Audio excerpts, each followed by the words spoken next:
Hello guys. When I was about 23 or 24, I saw a city leaflet that said, "We support Hikikomori." It even had the phone number of the local public health center. But I was terrible at making phone calls. I just couldn't do it. Back then, email counseling wasn't very common, and there was no email address on the leaflet.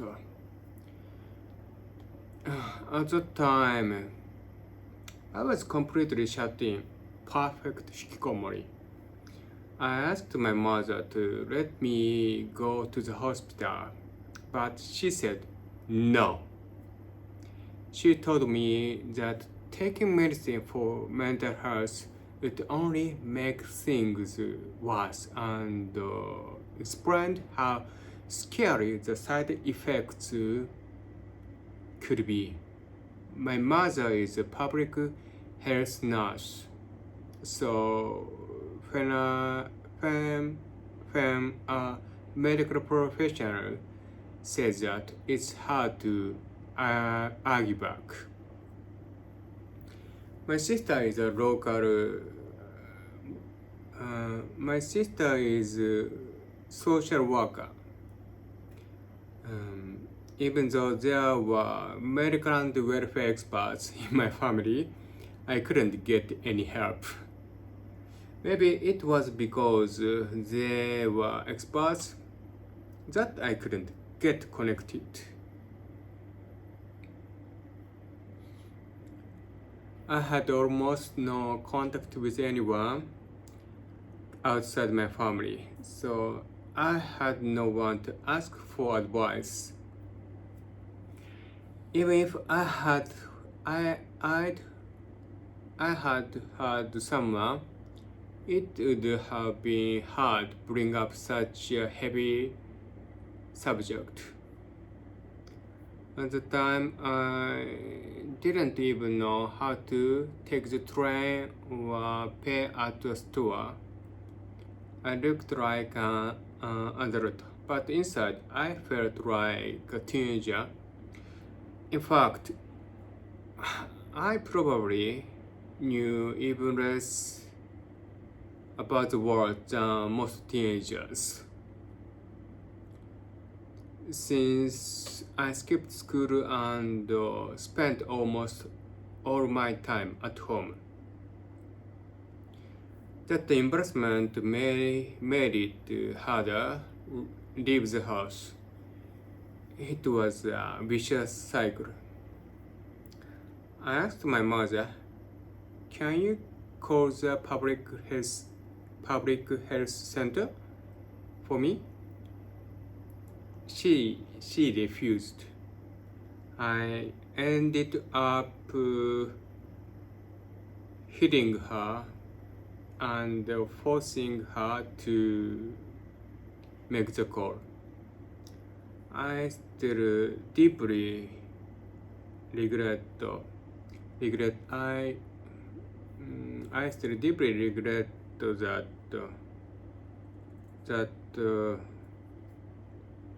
and I'm still not sure there was another way. In the end, my mother made the call, and the psychiatrist, a public health nurse, came to my house. The psychiatrist said medicine is important too. But my mother, who disliked medicine, stayed silent. Honestly, I thought she was being cowardly. She could argue with me. Amateur. She could argue with me, amateur, but said nothing in front of two professionals. Still, her silence meant I finally got help. So in the end, it was a good thing. Going from zero to 1 feels impossible. But going from -10 to -5 feels doable. I think you feel more satisfied with the world when you expect nothing from it. And you dislike people less when you don't expect too much from them. Just as the world isn't perfect, people aren't perfect either. And back then, I didn't even realize that. Later, while chatting with a public health nurse, I asked, "Could you start a self-help group for Hikikomori?" 6 months later, the group was real.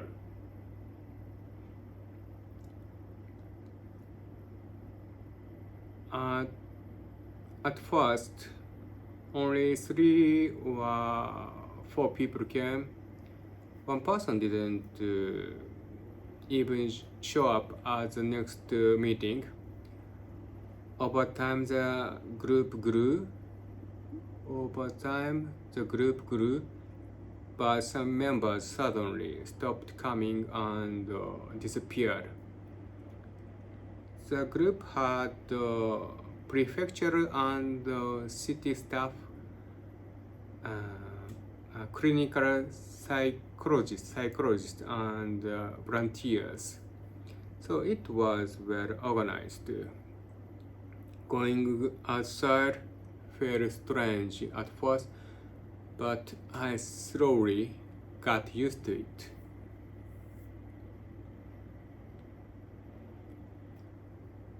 In that group, I became friends with a man named Hayashi. Mr. Hayashi hated staying at home and loved cycling far away. He didn't want the neighbors to see him, so he often rode far and came back at night. It wasn't even a sports bike, just a regular city bike. It's named Mamachari in Japanese, Mamachari. But he still went long distances. Mr. Hayashi invited me, and I started taking long rides with him. I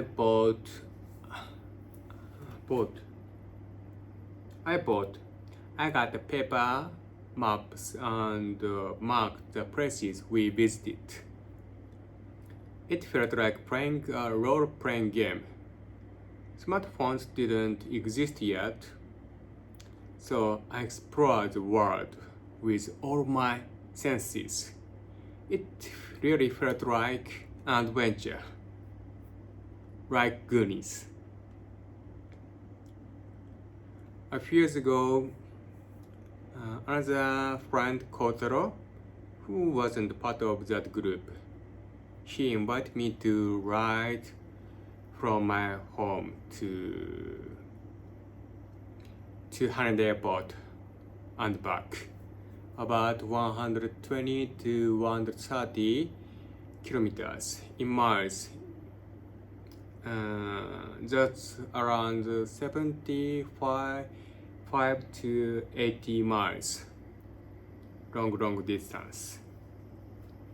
I'm not good at going out alone, but because Kotaro invited me, I accepted the challenge. Thanks to my rides with Mr. Hayashi, I managed it. I realized that once you start moving, the next step gets easier. But if you stop, the next step really does feel heavier.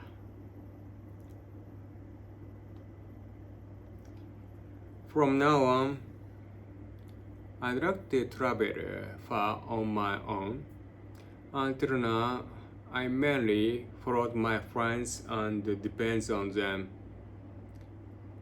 Sometimes Google Maps sends you to strange places, so you need experience and all your senses. Even so, compared with 20 years ago, it's much easier to travel alone. Bicycles really suit me. Walking is slow and tiring, and there's a higher chance neighbors will see me. Even if I feel sick, I can get home faster on a bike than on foot.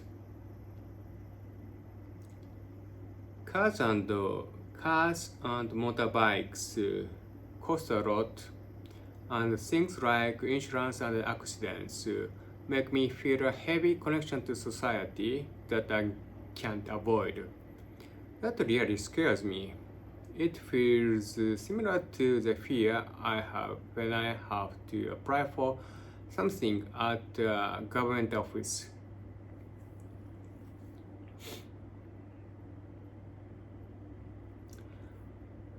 On a bike, I feel more connected to my body than in a car or on a motorbike because you move more slowly. You can really see the scenery. Small flowers or views you'd miss in a car can be noticed, and you can stop to look at them. Today, we have e-bikes, so even people without much stamina can travel far, and by going far, they can build stamina. Bicycle lets you expand your world at your own pace, and the bicycle feels like a medium that brings my body into synchronization with the world. Today, I shared the story of how I first got connected to Hikikomori support. Thank you for watching, and I'll see you next time. Bye.